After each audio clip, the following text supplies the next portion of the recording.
It's a new year, and with T-Mobile, it's not about how far apart we are. It's about how close we can be. So we're bringing out our best deal. Right now, get the iPhone 12 on us on every single plan with eligible iPhone trade-in. So I can FaceTime with my sister in Savannah. That's right, the iPhone 12 on us on every plan. All on America's 5G leader in coverage. T-Mobile. With 24 monthly bill credits and a new line plus tax. If you cancel credit, stop and balance on required finance agreement may be due. Contact us for well-qualified buyers. Qualifying consumer plan required. See coverage and offer details at T-Mobile.com. It's a new year, and with T-Mobile, it's not about how far apart we are. It's about how close we can be. So we're bringing out our best deal. Right now, get the iPhone 12 on us on every single plan with eligible iPhone trade-in. So I can FaceTime with my sister in Savannah. That's right, the iPhone 12 on us on every plan. All on America's 5G leader in coverage. T-Mobile. With 24 monthly bill credits and a new line plus tax. If you cancel credit, stop and balance on required finance agreement may be due. Contact us for well-qualified buyers. Qualifying consumer plan required. See coverage and offer details at T-Mobile.com. Welcome to the Behind the Bits podcast. Your host, Scott Curtis, wants to learn everything he can about stand-up comedy and take you along for the ride. Scott and his guests talk serious about comedy in every episode. Behind the Bits will uncover knowledge from different perspectives on subjects such as writing and performing stand-up comedy, as well as booking shows and the comedy life. If you're thinking about becoming a stand-up comic, already in the comic game, or a comedy nerd, Behind the Bits is the show for you. Now, let's get Behind the Bits.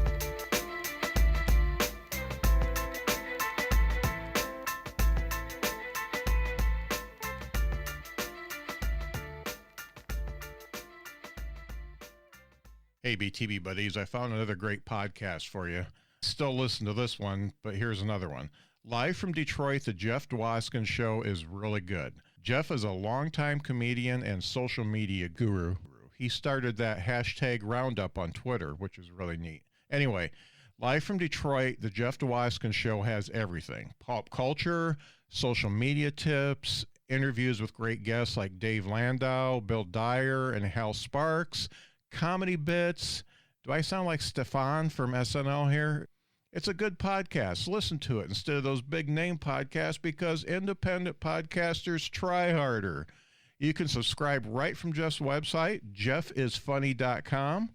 And you know what? Let me know how much you like it because I think it's a great podcast and I think you will too. Live from Detroit, the Jeff Dwoskin Show. Check it out. Today, I've got a writer for nationally syndicated Bob and Tom Show. He was a finalist in Trial by Laughter. And he's got a new album coming out on January 22nd. And he's also got a civil engineering degree, so he's smart. I've got Joe Bates here with me. Joe, how you doing? Oh, hello. I'm doing all right, man. I can't complain. Life is ever changing, but somehow not at the same time. Yeah, no doubt. It's different. Yeah. It's very different. But it's pretty good. Thank you for having me on the show. Yeah, Appreciate it, Scott. I'm stoked to talk to you. You were actually introduced to me by Gabe Kia, who was he was just on the show, and his episode hasn't come out yet. But yeah, he's a super nice guy. We talk hockey when we hang out. He knows way more than I do. I know you're in Indy now. Are you originally from Indy? No, I'm not. I was born in West Virginia a long, long time ago. Moved like 14 times in my life. Started stand-up comedy in Houston, Texas. Okay. About 9 years ago. Was in San Jose for a couple. Chicago for less than a year. Now Indianapolis for what seems to be forever. Yeah. I actually lived in Indy for a couple of years, but we talked about that. That was in the 80s, the mid 80s. And Bob and Tom, they were not syndicated yet, but they were big Indy. And I listen to them every morning. So it's pretty cool. Yeah, I honestly, when I first moved here, I didn't expect much of the city because I never heard anything about it. You never meet really anybody from Indianapolis. And then I really fell in love with the city. It's great. Yeah. I'm going to be moving soon because my love is fleeting, but I hopefully going to New York later this year. Okay. So okay. Cool. Nice. Yep. That's I know people there too, so that's neat. So when did you start doing stand-up? About I guess 9.5 years ago. My 10-year anniversary is going to be this summer. Oh, cool. But I was 25 when I started. Technically, I did do stand up when I was 18 at the Laugh Stop in River Oaks in Houston, Texas. But which is funny because you had the sound effect I played earlier. In the middle of my set, somebody did make that sound effect with the sad trombone. And I was like, I don't want to do this ever again. So it was 7 years until I got back into it. It's funny. Sometimes I've talked to a lot of folks that they went up really young and they were just mortified by it. They had PTSD, so they couldn't go back. They couldn't even go to a comedy club. But yeah, I was wearing shorts. I had like spiky gelled hair. I was wearing like a short sleeve button down. I don't know who I was back then. I was a virgin. That's the one thing I know. But everything else. Oh, that's funny. So when you started back at 25, was there some sort of did you have a goal? Were you really digging comedy, or did you just do another open mic just for the hell of it? I was working in Houston, and my work sent me to San Antonio, and I was at a hotel just by myself, and there's a comedy club next door. They had an open mic. I was like, why not? So I go in, and I'm like last on the sign-up sheet, and I sit there for 3 to 4 hours. And when I had done it before, I watched Last Comic Standing. It looked like anybody could do it. I did the open mic that I bombed at where everybody killed but me, which was like, the Laugh Stop was like a really just a unique, perfect place at the time. But I went and did it, and I just watched everybody bomb, and I was like, "Oh, you just are bad." Yeah. I didn't know you could be bad, and then when I saw you could be bad, I was like, "Okay, I love doing this." And then, as I did it for 6 months, I was like, "Okay, what's the next step with doing this? What do you?" And then I just started looking at that, and I still don't really know how to take steps or where to go, but I just keep doing it, and I really have still been enjoying being on stage at this moment. So once that goes away, then I'll go to my second job as an engineer. Yeah.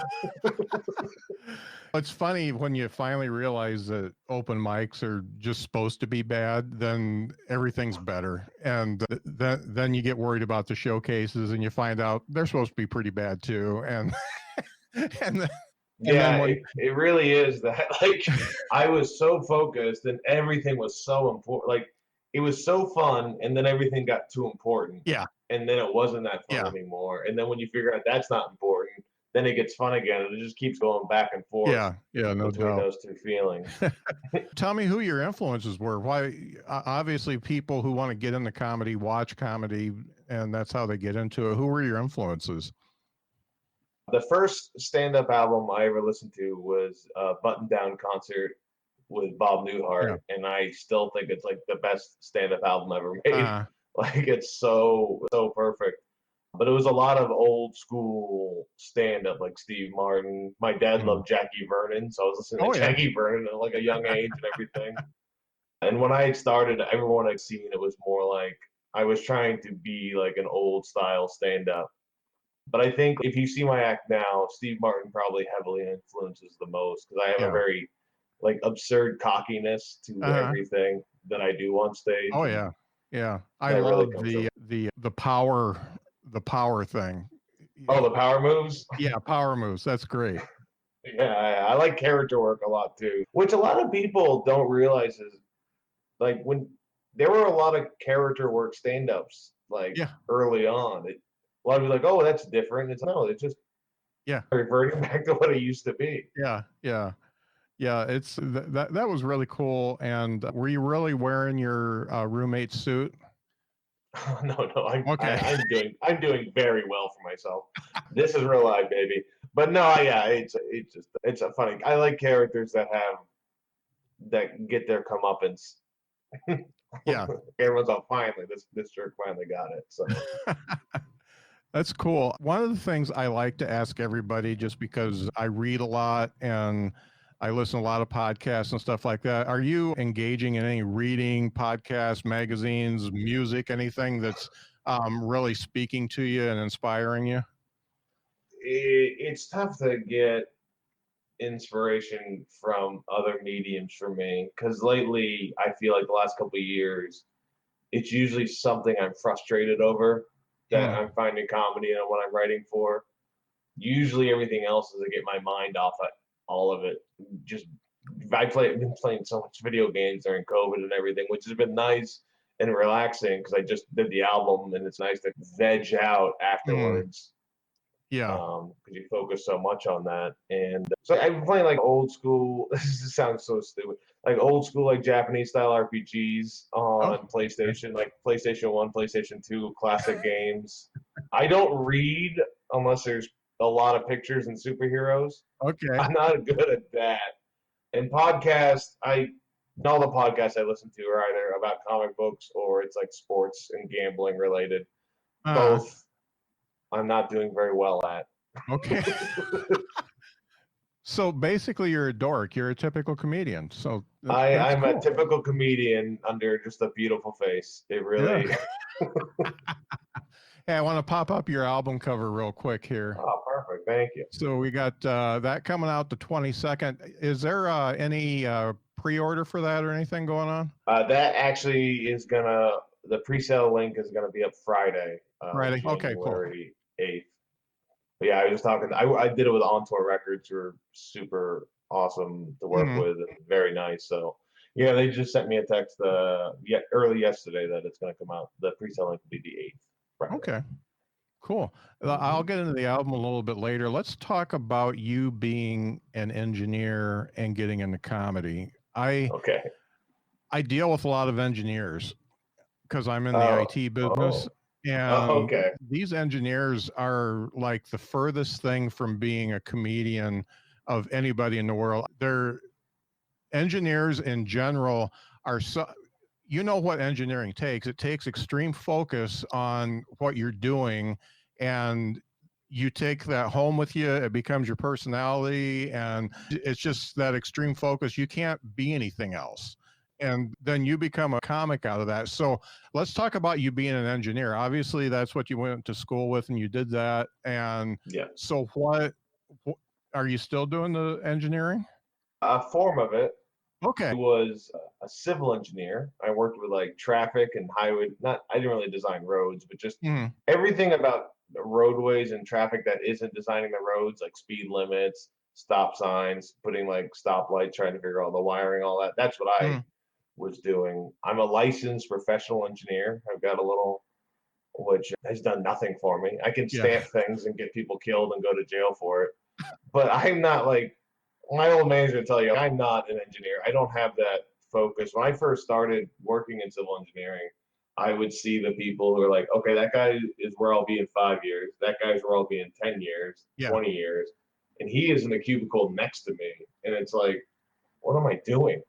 It was just a miserable feeling, the feeling I'm going to be in this building the rest of my life. Luckily, 4 years later, I got into stand-up, and that's filled that void. An outlet of doing something, because I don't have that drive that some people do for a day job and working your way up, and it all. Now it sounds very millennial of me, but it all seems pointless. Yeah. Like, because I put a report together, and it was a speed limit, and we sent it to the city right outside of Houston. We said the speed limit's going to be 50 miles per hour. And they're like, are you sure? Because people are going pretty fast. Could you make it 55? And we wrote back, yeah, we'll make it 55 miles per hour. That's fine. It's not a big deal. And then they wrote back, the board is telling me that we should make it 50 for safety reasons. So can we go back to 50? And we're like, sure. And I was like, it doesn't matter. Like, I had to go out there for 8 hours a day with a speed gun and take tallies of every speed and then take the 85th percentile of all this stuff. And I slept through most of it and just made it up. So it really is whatever they want it to be. I don't really care.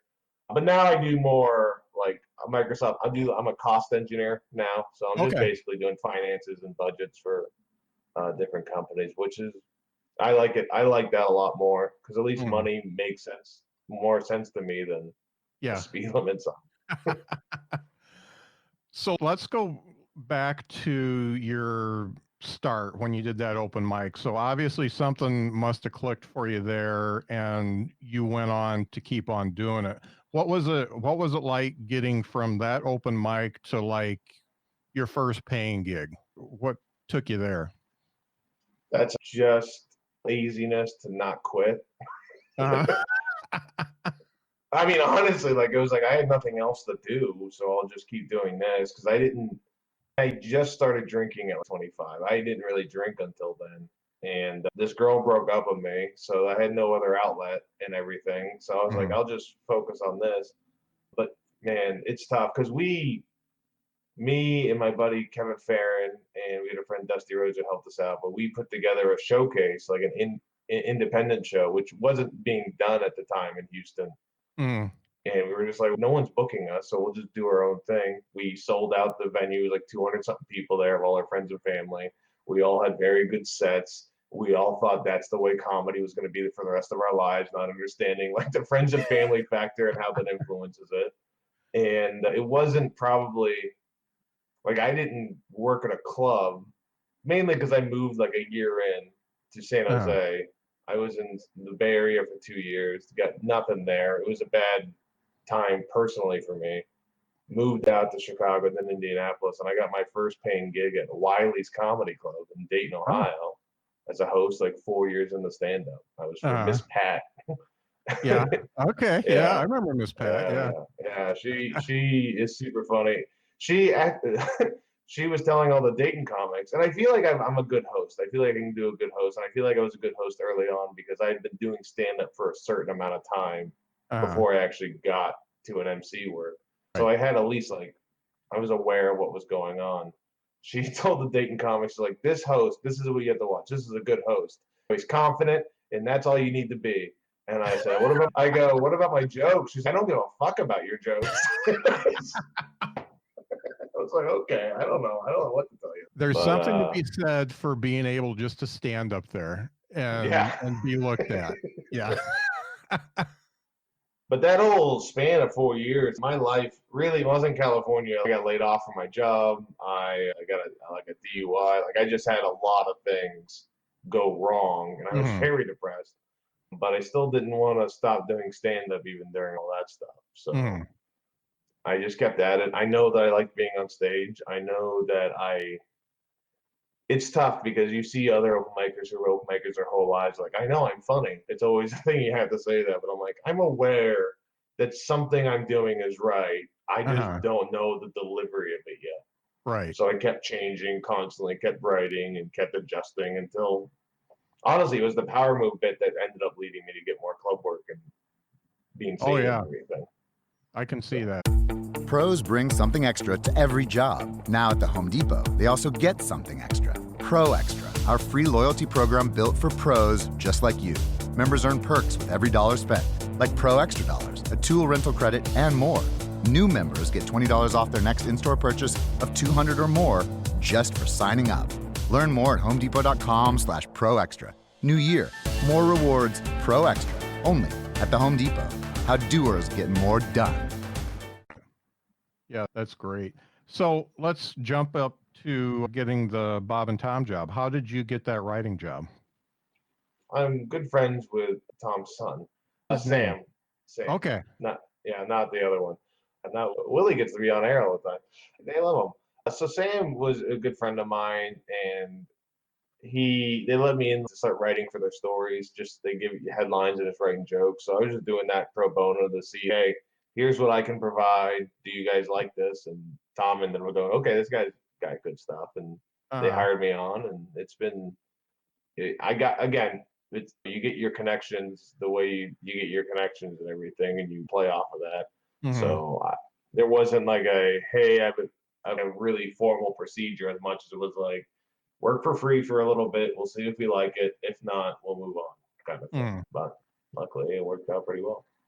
So you're the third writer for Bob and Tom I've talked to, and the last one was Dwight Simmons. And yeah, he just got hired on like last year. Yeah, and so I asked him a question. How do you feel when you hear one of your bits on air? So I'll ask you that question. I'll tell you how he answered. I think he's going to answer the same way I'm going to answer it is, I don't listen. Yeah, okay. You got it. It's too early in the morning. I can't. What am I gonna do? That's funny because Dwight said the same thing. He says he carves out his mornings for no humor, no comedy, and he does other stuff. And Yeah, he's carve out his whole days and nights too. yeah. I'm just making fun of him because he beat me in the fantasy football championship for the second year in a row, and I'm still pissed about it. Yeah. Oh man, that's funny, and I don't listen to the show anymore either. My wife still does when she can, but in the 80s, I lived by that show, and they were nuts. It was basically just Bob and Tom at that point. Christy Lee wasn't there, and none of the whole crew was there. It was Bob and Tom, and they had Bob Zaney was on all the time and stuff like that. But it was just them, and they did just all kinds of crazy stuff. Actually, a little bit more over the line than what they do now because they could get away with it. But yeah, it was neat, and it really influenced me on doing comedy myself. But yeah, it's funny when I talk to the writers. They're like, "Yeah, we write the stuff. We don't listen. It's okay." But I will say this: it's amazing how long they've been around, and the fact that Bob's gone and Josh Arnold's replaced him. I feel like Josh has been a perfect fit for that show, and it's still doing pretty well. Yeah, and I remember I was talking to Sam, and he was telling me that they were second in the nation in ratings, next to Howard Stern. Yeah, that's crazy. That's such a big show, and some people in the big cities have never even heard of it. And you're like, this show is huge. Yeah. And it's funny because I used to listen to Opie and Anthony when they were going, and they used to diss Bob and Tom all the time, but they were always behind them in the ratings too. So it's like me making fun of Dwight here. I'm behind him in the fantasy football championships. They're behind the ratings. I get it. Did you ever listen to the Phil Henry show? Yeah, in Chicago? I listened to that. Yeah, not a lot of people know that show, and I think that is the best radio show ever put together. I just wonder if, obviously, he's in character the whole time, and if you're in character for that long, because that show's 3 hours long, isn't it? Yeah, no, he's a bit of a maniac. Yeah, so so it's not all put up. Yeah, I've listened to it. It's nutty. It's for people who don't know, it's a show. Basically, it's the Phil Henry show, and he interviews a guest, and the guest is usually like outrageous and is saying some crazy thing. One instance is a guy was a pilot, and he flies in front of the planes, and he puts his hand out the window to let them know when it's good to land. Yeah. And he starts talking about that, and people will call in and say, "I am a pilot. That's never how anybody does that. What are you talking about?" And then they would have a huge argument on the radio, and Phil Henry would try to mediate it. But Phil Henry is the other guy. Yeah. he's both people. It's so funny. Yeah, it's been a while since I've listened, but I always thought it was pretty funny. So let's talk about putting the album together. Obviously, you must have recorded before lockdown happened. Yeah, I recorded it'll be about exactly a year before the release. Okay.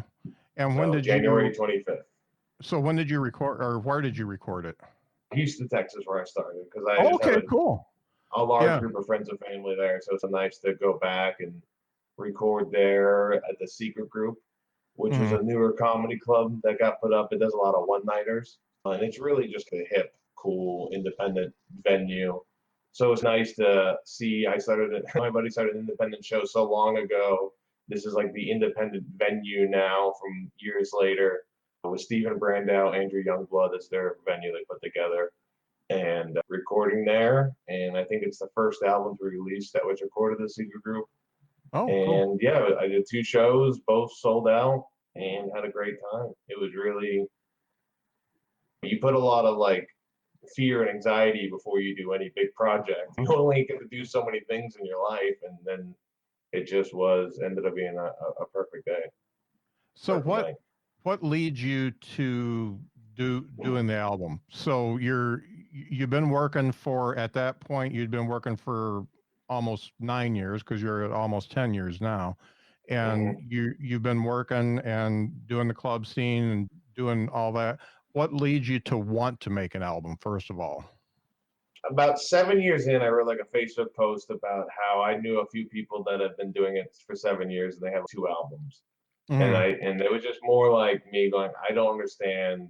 I feel like I'm not even close to doing that. I want to do it, but nothing's going to be perfect. And I don't know if I'll ever be able to say it's perfect. Do I wait till somebody asks me to do it? Do I do just all my thoughts and questions? And I had a few people that are really close. They reached out like, if you're going to do it, it doesn't matter. That's none of it really matters. So if you want to do it, then you have this cool little thing. And I was like, oh, okay, yeah. So I started focusing on that. I got in the Limestone Comedy Festival where I met Ross Duncliffe on tour. And he knew from Matt Holt that I wanted to make an album. He saw my set and he goes, yeah, let's do one. I think you'd be great. And working from there, I ended up booking the venue and getting the sound guy and everything. And it turned out perfect, I think. For me, it turned out it's flawed. I have a few flaws, but like I feel like this after finishing the editing and listening, it's okay. This is who I am. It's a weird album, but it's what I want. Hey, BTB buddies, we're sponsored by Podcorn. If you've ever listened to a big name podcast, they have a lot of sponsors.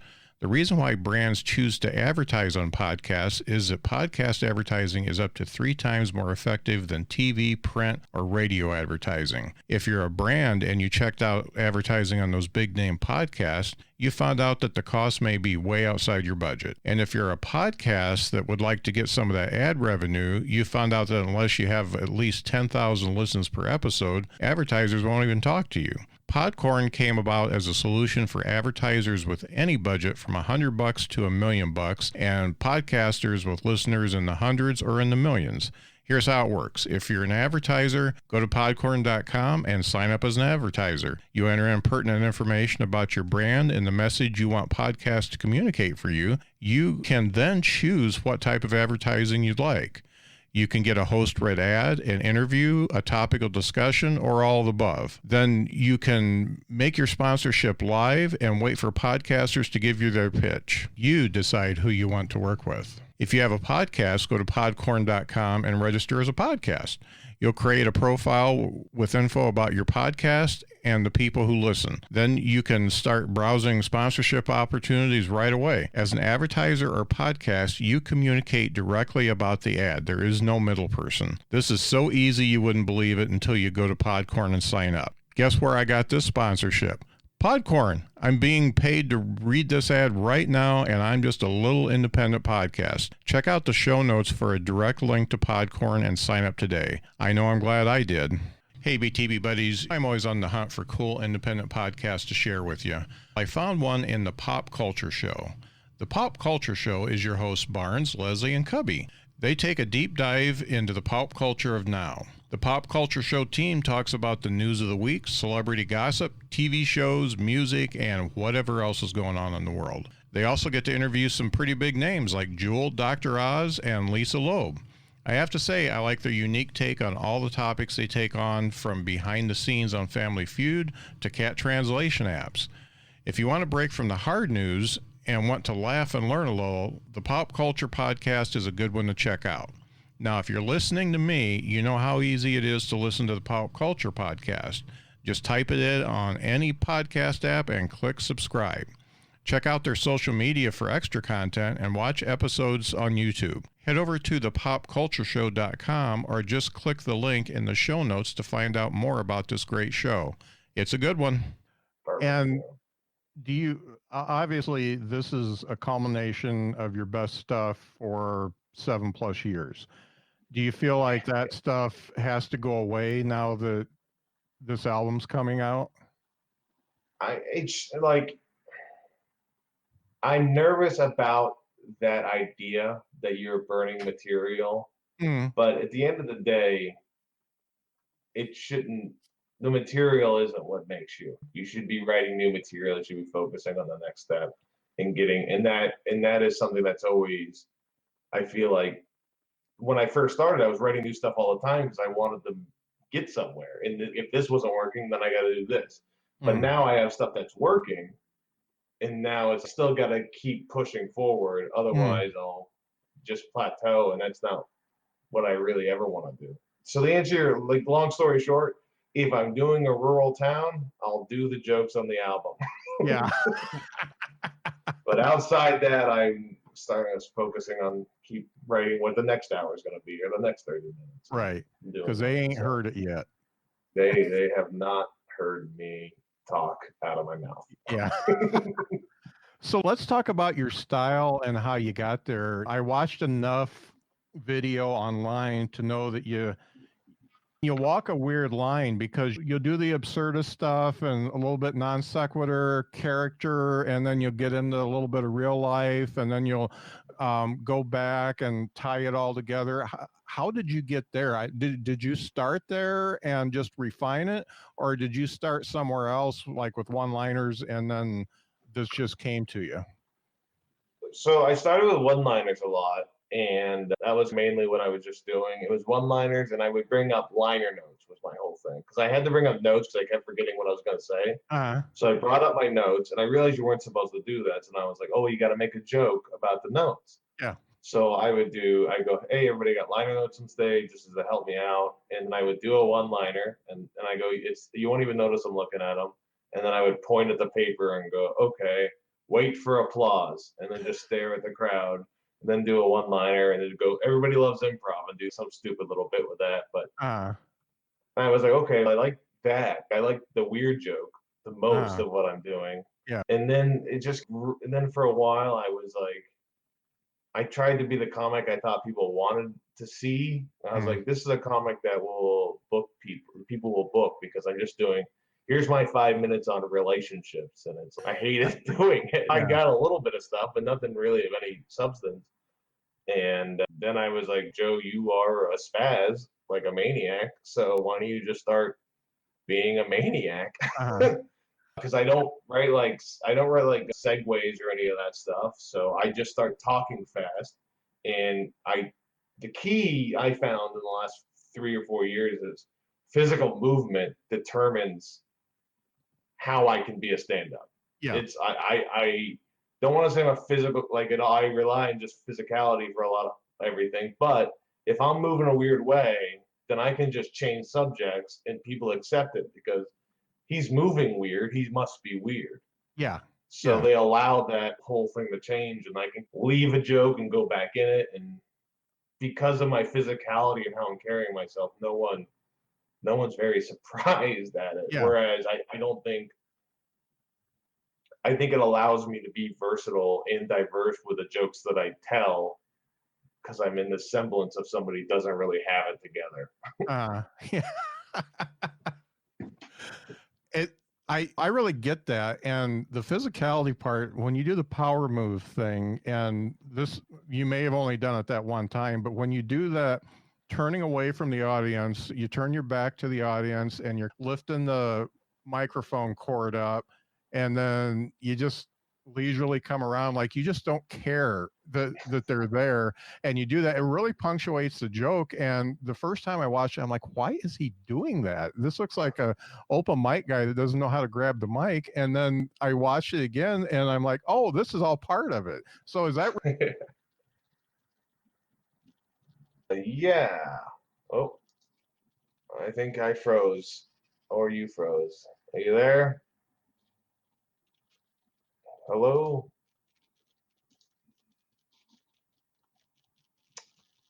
All right, we're back. Gotcha. Sorry about that. I think that might have been me. Thank God. I feel like my internet just blipped on me. Oh, that'll happen. But yeah, so is that little turn, is that part of it, or did that just happen? So a lot of physicality stuff I'll do, it's rehearsed to seem like it's not rehearsed. But it's only being on stage where I can actually rehearse it. But yeah, like the character, everyone is lucky to see the power move guy. Mm-hmm. They're lucky, not me. Yeah. And so if I just do whatever I want on stage, especially like not even looking at the audience, and they start questioning who this guy is. Mm-hmm. And it makes them pay attention more. I did an open mic in California once, and the crowd was just horrible. Mm-hmm. It was so bad. And I liked this open mic because there were like 2 techniques I used to get everyone to pay attention. And one was I just didn't look in the audience. Uh-huh. I just stared. I didn't look at them and did my stand up like they weren't there, and people would start to quiet down. And the other one, which I don't know how to evolve into my actual set, is I opened my set by just weeping for a minute, just openly weeping into the microphone. And the crowd none of the comics get the crowd to shut up, and the crowd shut up because there was just a man openly weeping into the microphone. And then when they shut up, I go, "Does anyone here smoke weed?" And this guy goes, "Yeah." And I go, "Arrest that man." Then they just stopped paying attention and they went back to talking. But for a moment, I was able to capture their attention. I feel like that. I had a buddy tell me, "Look, something that's going to help you in stand-up." I didn't realize it at the time. He's go up and do your set and don't try to be funny. Just try to get the audience to pay attention to you the whole time and figure out why that's happening.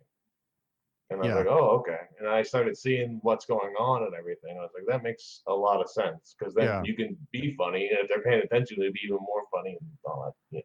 You know, I've heard that. I've heard comics that say, and I'd like to try this sometime, that when they're bombing and they know that they're just going to continue to bomb, they totally lean into it, and whatever material's bombing, they just go into it hard, but they overdo it so that, hey, if you're not going to laugh, at least you're going to remember me. And that's a pretty good philosophy to have, I think. Yeah, the only issue is if you're bombing and you already have been exaggerating, then you don't know where to go. Yeah. You already went there. So I'll just say good night, everybody, and then not get paid. So talking about the logistics of putting an album together, you got to record it, and you've got 2 nights worth, and you have to decide which night is the best on each joke and stuff like that. What kind of time commitment is that for you to make those decisions and get it all put together? So you're asking, how do I structure the hour-long set together? Yeah. What did you have to do to get that so that you could say, okay, I got an album here? So this is where the engineering comes in. So I put an Excel sheet together, and then I have all my recordings, and I put, okay, let me put all my jokes down, and let me put how long each joke is next to it. And then I'm going to put these bits together and see, okay, hey, this goes with this, all this stuff. Like I do 10 to 15 minutes on like driving jokes that were 4 or 5 separate jokes that I was like, oh, these all kind of tie together.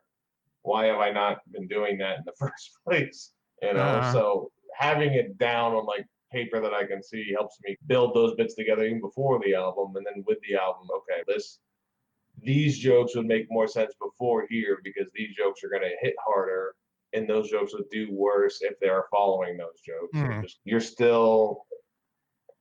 It's a weird thing because even when you're doing a longer set, you also want to have a little bit of a lull. Yeah. Unless you're just gonna boom, boom, boom, boom. I can't do that. Some of my jokes have longer setups than I'd rather have, but it's mainly, okay, I know I'm ending here. This is usually a pretty good start to establish what I'm doing. And then let's see how we go in the middle here. And then I was able to build like, okay, this is 20 minutes. This is 20 to 25 minutes. And now that I have these 2 giant chunks, how do I make everything else work around that? When it's funny when you talk about a lull and not going so fast. I'm first off, even when I was younger, I'm ADD, and I can't pay attention to stuff if somebody's going too fast. So when a comic is just blasting me, I laugh, but I'm missing probably 2/3 of what they say because I'm just concentrating on the laughter on the first joke. And I really like it when there's a little bit of time to catch up and actually listen. So you basically, for you listening to stand-up is like on a square television watching widescreen.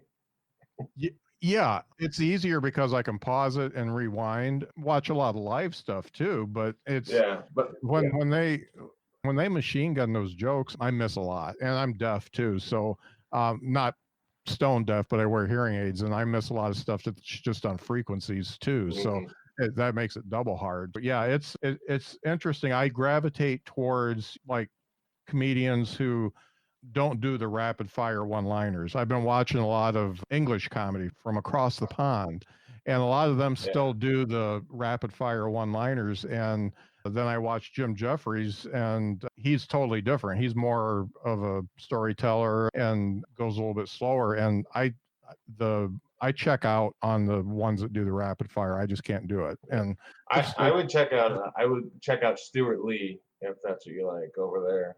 He's from the UK. He's probably one of the most brilliant comics out there. Like Norm Macdonald and Stuart Lee are on like the same level of like, not the same style, but just same level. Like, this is such a smart person doing jokes. Yeah. So let's talk about you performed in a lot of different areas, and obviously you saw other comics when you're coming up and stuff like that. Did you get any mentors? Did anybody just say, "Hey, Joe, I want to help you out," or did you just do it all on your own? I feel like I was on my own for a long time. I had a really good friend when I had a couple of really good friends. The one I started the show with, a guy we kept in touch for a long time, where you just, okay, we're all starting together. We're in the same thing, the same style of comedy. Let's work together. I moved to the Bay Area, and not to say I got into the wrong crowd, but I just got in with the wrong group of comics in the sense of, well, they'll come to us. We don't have to go to them.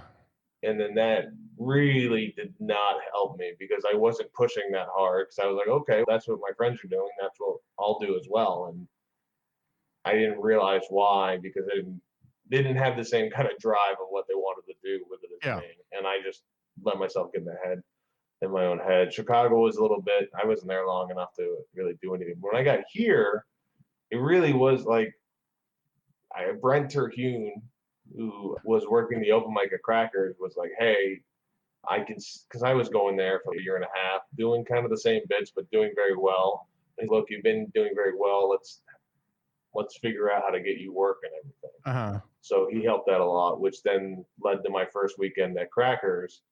And I worked with Matt Holt, who was featuring, and a headliner who was horrible.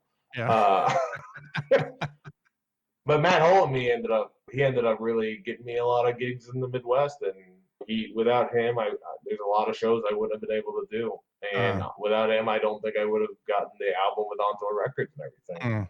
So in a way, don't ever tell him I said this, but Matt Holt is the closest thing I've had to a mentor.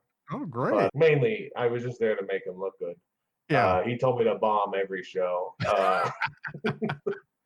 But no, it wasn't until then where I was like, he was the guy, reach out the funny business, and just these little things that I didn't know, because there's not like a guide. There's not like I don't know, my day job, you have a website you go to, like, here are the open positions, and here's what you need to do, and this is what we're looking for and everything. But outside that, I'm just flying by the seat of my pants, guessing the whole time. Yeah. And comics in general, in most areas, don't really, it's such a competitive thing that they don't really tell you. And it's okay that you fall on your face. But Indianapolis, everything I've heard about Indy, because Brent was on the show too, it's a pretty good crowd, and everybody's pretty supportive of each other, which is not the case everywhere. No, yeah, it is. I've been in 3 scenes, quasi a 4th scene, and it just really is different. Each scene is different. I think Houston was a really great scene for me to get involved in. It's probably one of the more cliquish scenes. It's done a lot better now, but at the time it was very like, here are these 3 or 4 groups, and you're in one of them, and that's it. Yeah, which was fine, but it wasn't. I want to be friends with everybody because I'm desperate for attention. So, and the Bay Area was very separated geographically. You're in Oakland, you're in the Oakland group, you're the San Francisco group, you're the South San Francisco, San Jose, all Santa Cruz, and all that stuff. And then Indianapolis, it's just a smaller scene, so we all have to get along with each other. Yeah, and we still have like our assholes, like every place, but we're slowly figuring it out. I wish. And this is the longest I've been in one scene, almost 5 years now, and it's been fluctuating between, hey, we've got all this cool stuff. Oh man, we don't really have anything. Hey, a lot of cool independent shows. We don't really have anything.